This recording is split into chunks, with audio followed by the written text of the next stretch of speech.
AI. The report says take-up of the technology across England and Wales is incredibly high, with around half of lawyers surveyed reporting they are already using AI technology. People just don't realise there's an entire new world emerging full of clever new tech that's going to revolutionise the way we do business.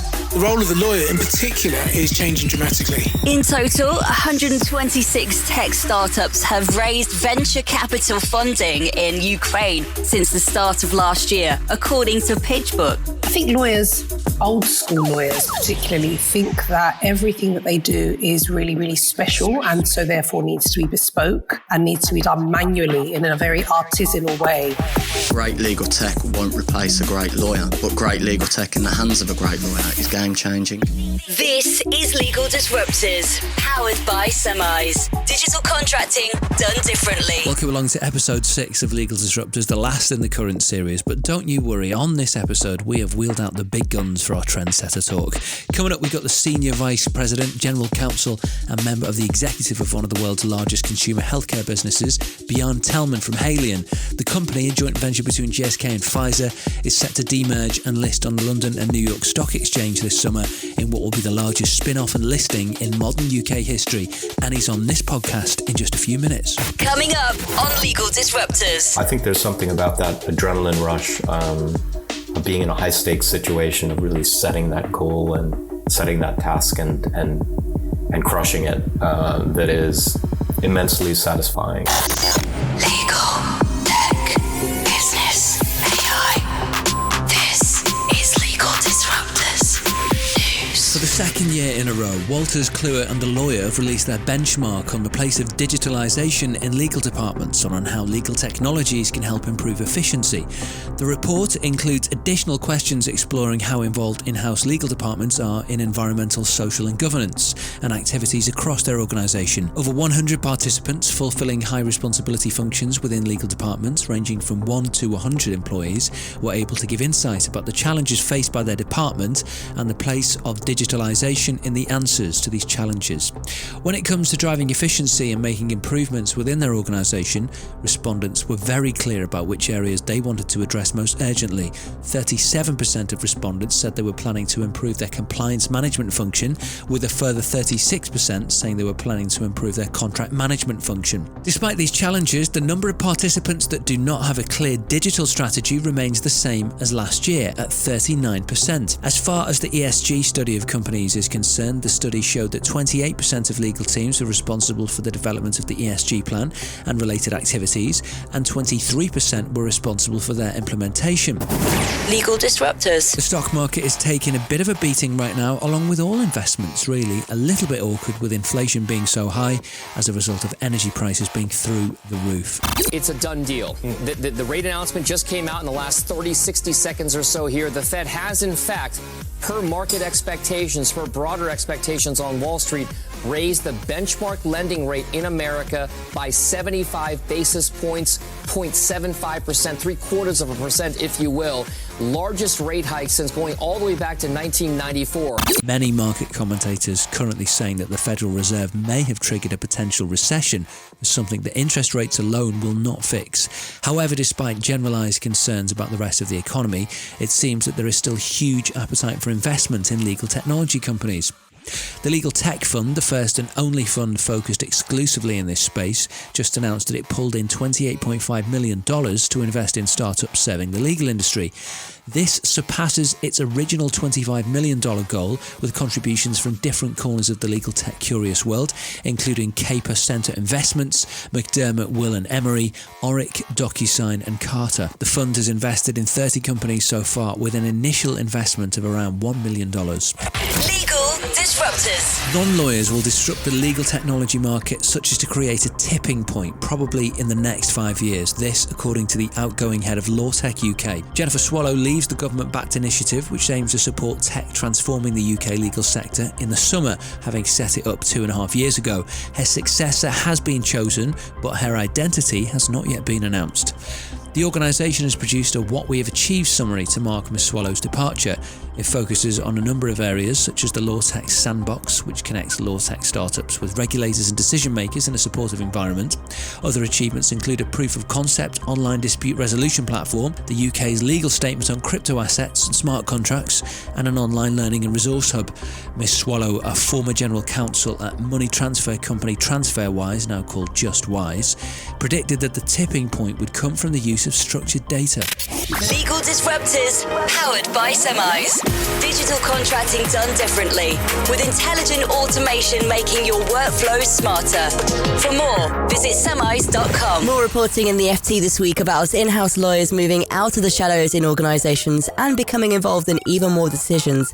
In particular, legal departments are taking over more environmental, social and governance functions and being called on for their business expertise beyond traditional legal work. Here's Rachel John, senior in-house lawyer for a major supermarket chain, about how not taking an interest in the wider business is a lost opportunity. External law firms are there to provide the black and white legal rhetoric, whereas in-house lawyers do that too, but they're also in a unique position that they often see and are involved in the detail of multiple deals across multiple different business units. So with that level of understanding and insight of a business, plus access to the right people, to not use that knowledge for the commercial benefit of the business would not only be a waste of resources, but a missed opportunity for individuals to get more from their career. The increasing use of technology, electronic billing or contract management software means in-house legal teams are also becoming repositories of company data and information. The information they collect has wide potential, from revealing whether the business is making the best use of its intellectual property portfolio to keeping track of which lawyer is working on which piece of litigation. Analysis of such information can reveal emerging trends and even give early warning of wider problems such as growing numbers of new lawsuit claims. The information allows in-house lawyers to manage business contracts throughout the contract lifecycle,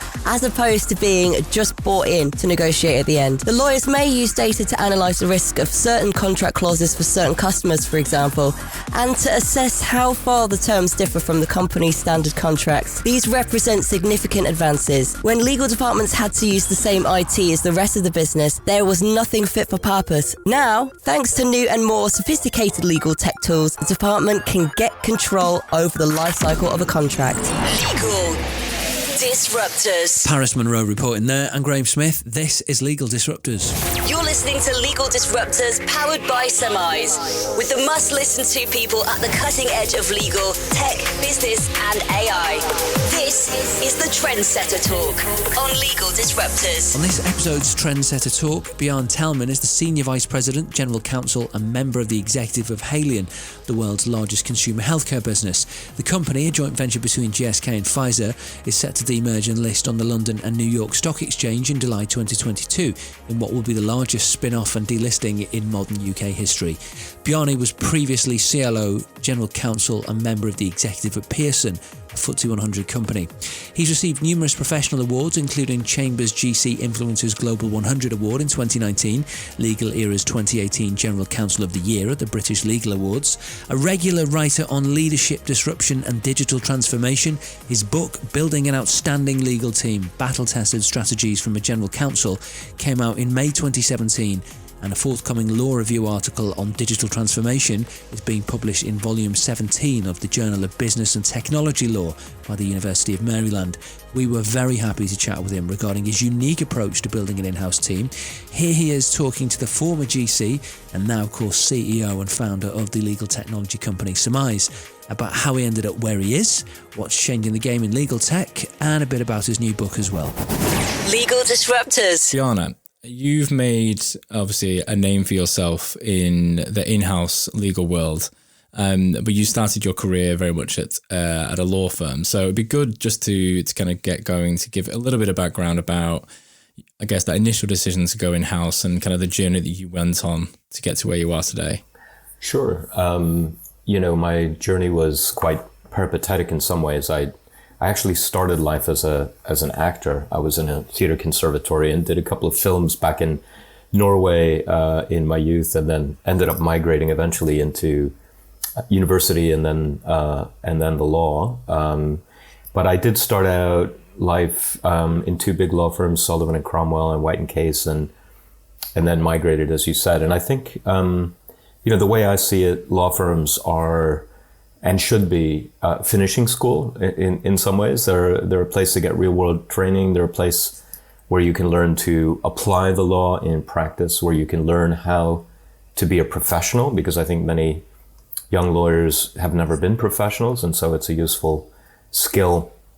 It's also a great place to acquire that ability to pay attention to detail, to be precise in how you think, to really be rigorous on client service.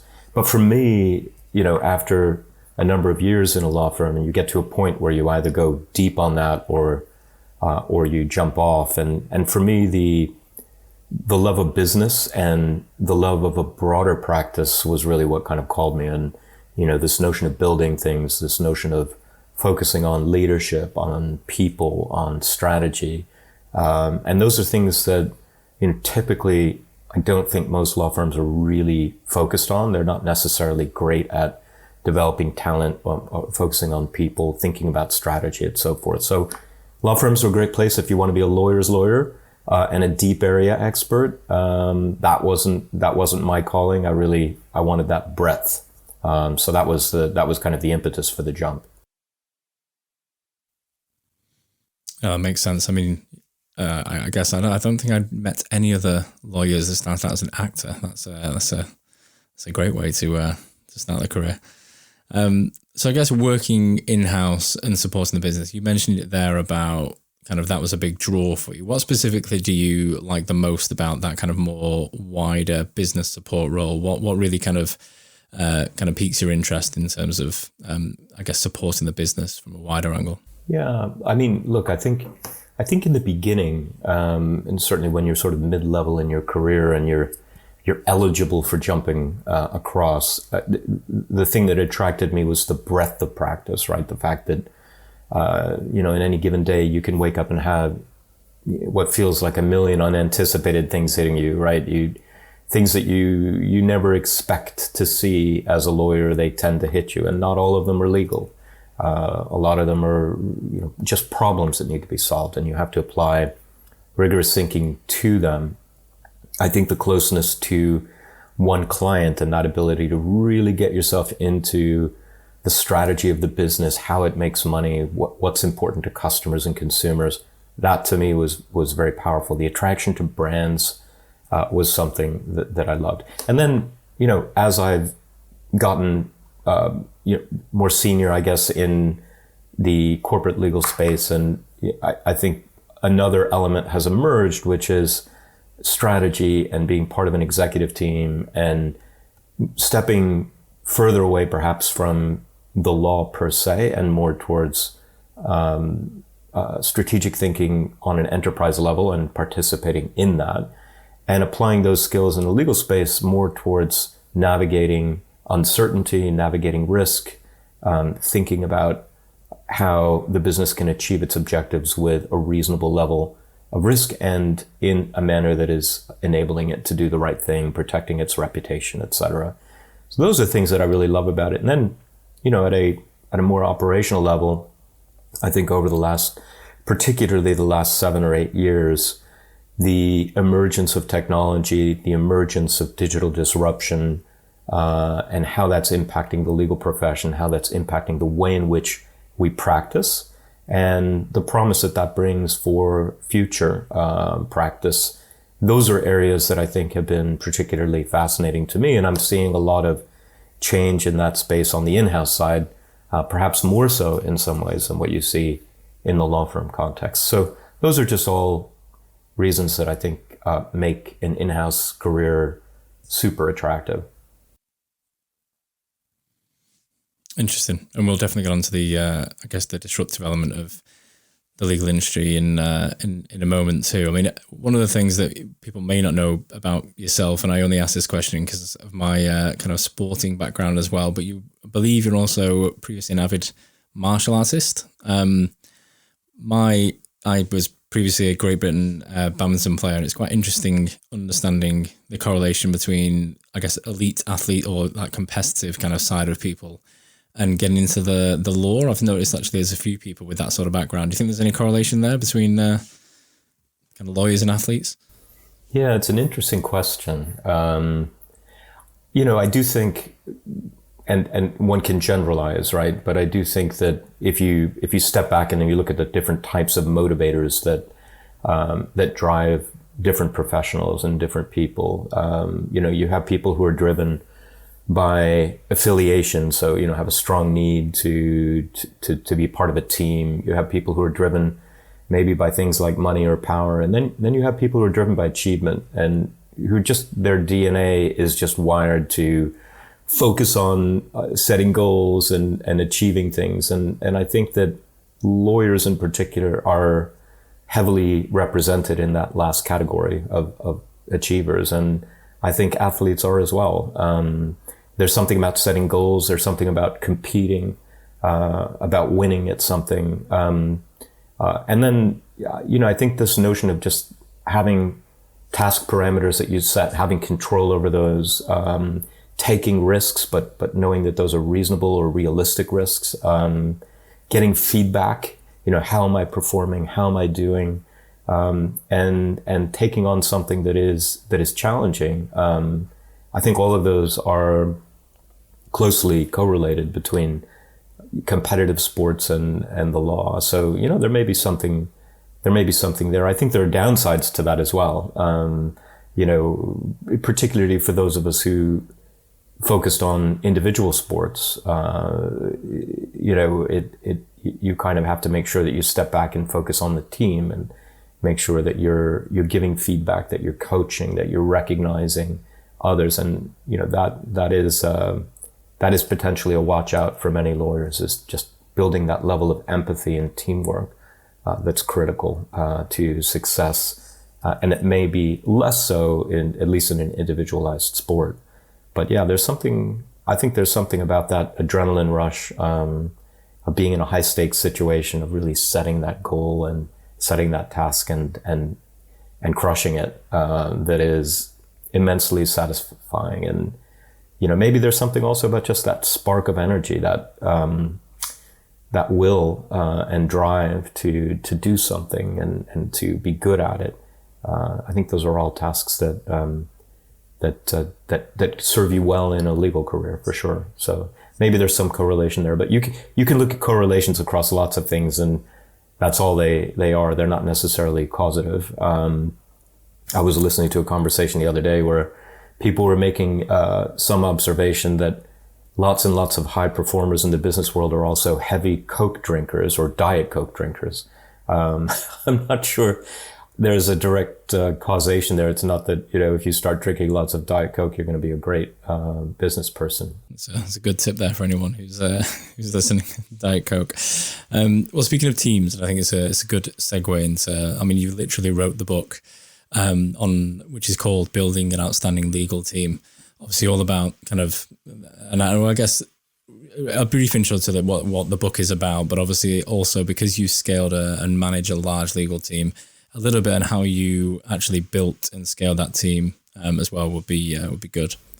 Yeah, sure. Look, I wrote the book partly because I remember years ago someone on my team who had just been put in the role and had come from a law firm, came to me and sort of, we were in a meeting and she raised her hand and said, I just wondered if there's like a manual or something that can help me do this job. And, I think we all started laughing and we said, no, there's no manual, you just have to go out there and do your job.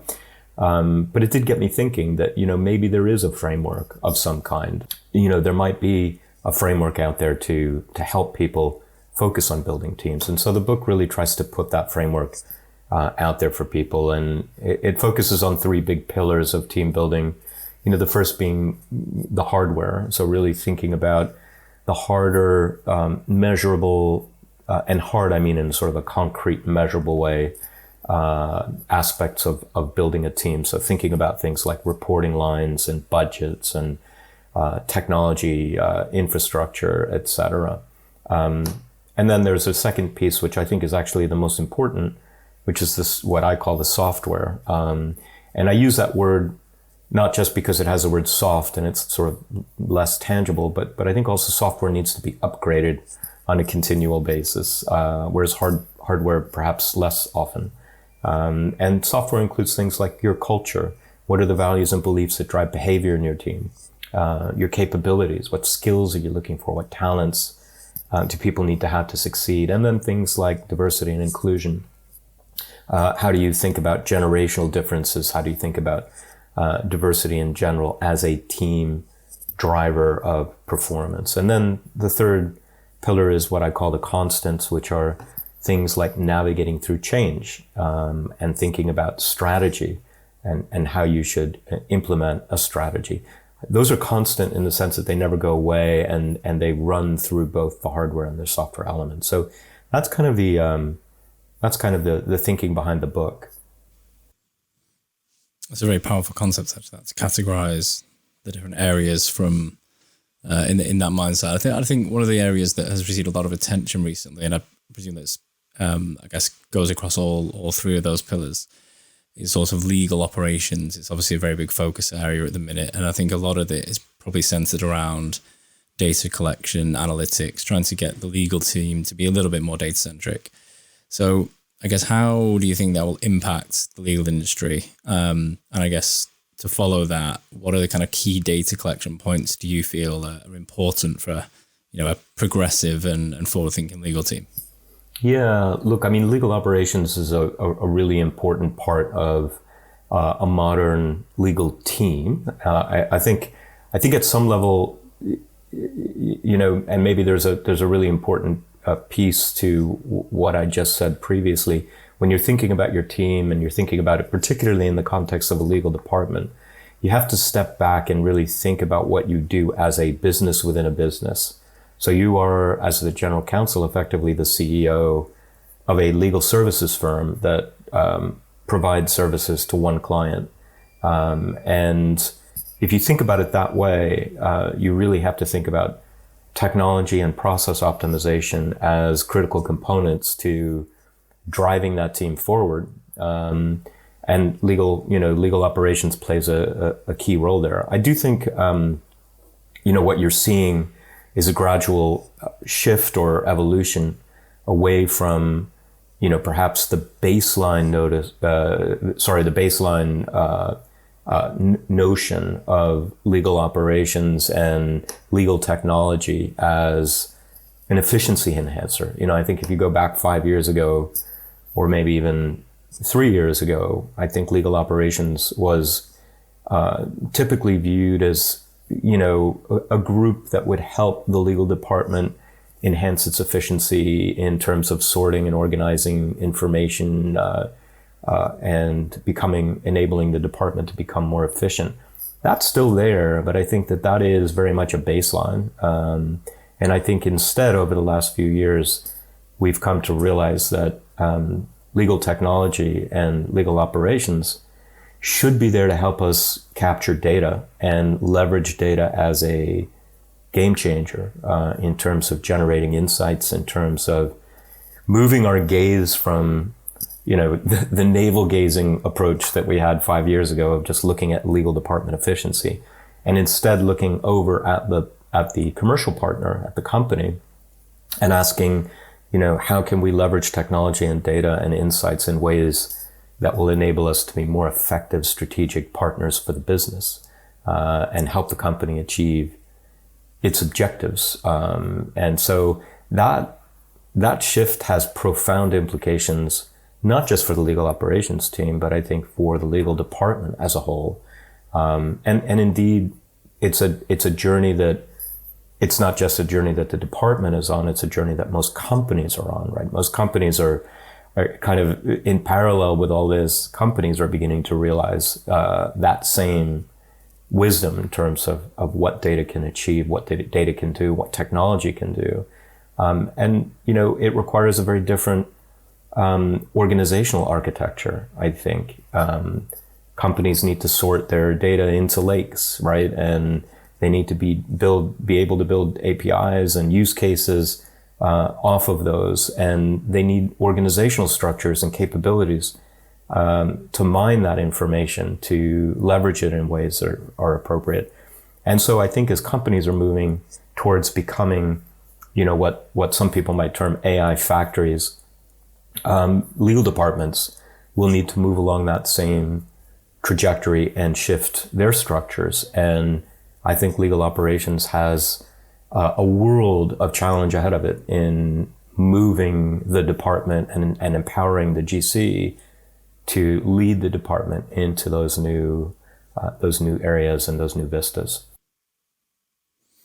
Interesting. And how do you balance the act between, this is one thing I struggled with, was being a genuine commercial advisor and essentially, like you say, running your own business within a business, but always ensuring, ultimately you are the voice of risk. Like, do you have your own kind of mission statement as a department that kind of aligns to the business overall mission statement? How does that work?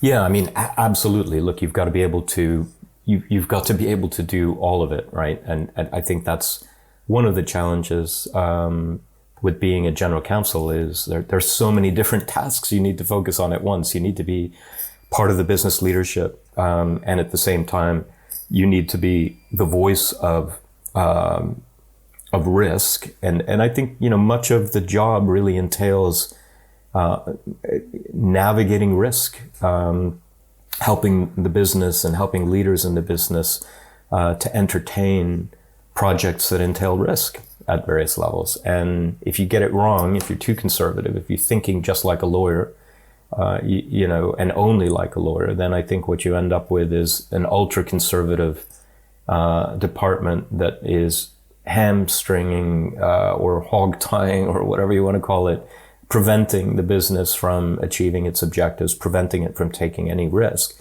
And on the other hand, if you get too loose or you forget the fact that you are the voice of risk, then you end up potentially blowing up the company or enabling it to kind of walk off a collective cliff.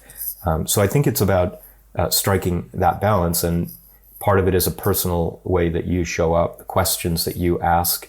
I think one of the great differences between lawyers and business professionals is that, while business professionals are trained, at least my impression when I was in business school is that business professionals are often trained to give the right answers. And I think lawyers are trained to ask the right questions. And that's a powerful difference, and it's something you shouldn't forget.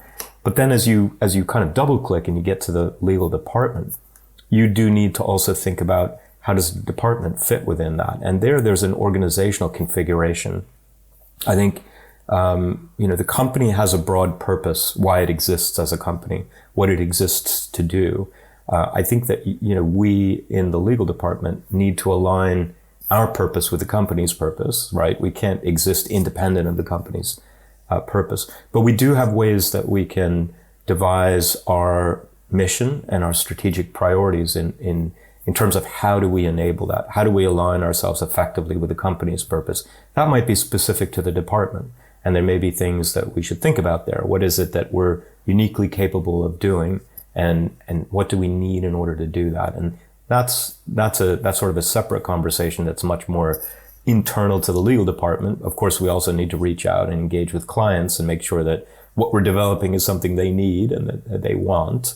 But there certainly is I think, an organizational discussion that needs to be had inside the department around, all right, so we're aligned with this purpose. How do we tackle it? I really like that distinction between, I guess, business side, asking or finding the answers. Always asking the right questions. That's a really, really clear distinction in my mind. So in terms of looking forward, then I guess, and this is our kind of final question, really, which is, what's changing the game in legal? I guess generally, or specifically to in-house at the minute for you? Yeah, look, I mean, I think an enormous amount is changing, and much of it is being driven by technology. It's being driven by digital disruption, as I mentioned. I think if you step back and you look at the profession and where we are at the moment, technology usage is exploding, and legal organizations of all stripes are kind of evolving to meet the needs, the changing needs of business. And I think what that's doing is it's giving rise to new players in the profession, so alternative legal service providers, in particular are emerging in all areas, and they are gradually, I think if you think about it, gradually the legal value chain, as it were, is kind of coming undone, and pieces of that value chain are increasingly being farmed out to the most efficient provider, and alternative legal service providers are playing, I think, a key role in harvesting and capturing some of that value, whereas previously that value was kind of all in that legal department, law firm dynamic. Now I think you're seeing many new players emerging, capturing value in different ways. So that's one big change. I think the other is that the needs of the profession as that dynamic evolves is moving towards new skills, new job categories, right? So we have multidisciplinary teams coming to the scene, both in law firms and in legal departments, as well as ALSPs, right? So you have people with expertise in project management and data analytics and legal operations, and I think also a rise that is related to that in the importance of soft skills. If you look at the way that most prognosticators are looking at jobs of the future, they're focused on human skills. They're focused on learning strategies. They're focused on emotional intelligence, on creativity and originality, judgment and decision-making, complex problem solving.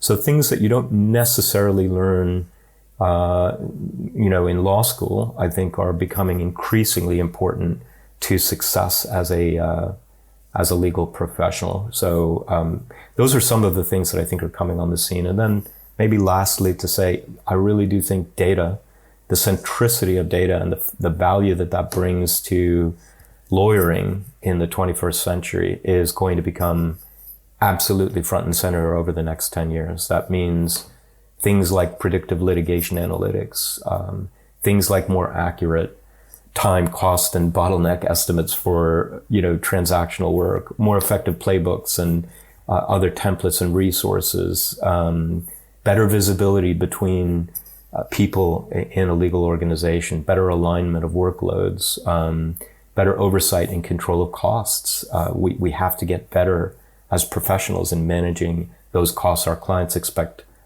nothing less. And I think over time, there's going to be a rise in, as I've said earlier, data-driven insights that help us to evaluate contractual terms, to determine the probability of winning a lawsuit, to enhance the competitiveness of our negotiating positions, to create capacity, to change culture in our teams, to become more metrics driven, and ultimately also, hopefully down the line, to generate revenue from IP licensing, from litigation strategies, etc. So those are some of the things that I think are happening. Emergence of technology, the disintegration of the value chain and the capture of it by others, the change in terms of the kinds of talents and skills that lawyers need, and ultimately the centricity of data and the role that that's going to play in the law firm or legal department of the 21st century. Brilliant. And all actually quite a bright future for legal. I mean, there's a lot of doom and gloom about the future of legal services, but a lot of different skill sets, a lot of new roles, and a bigger kind of, I guess, a value chain with different people and different providers. So brilliant. Well, thank you very much for your time, Bjarne. This has been really interesting. Hey, thank you. Really appreciate the opportunity. Legal Disruptors. Bjarne Tellmann in conversation with Tom Dunlop there on the last in the current series of Legal Disruptors. Thank you so much for joining us over this series. We are back later on this year with more. We'll see you then. The latest in the world of legal, business and technology. Legal Disruptors, powered by Summize. Digital contracting done differently.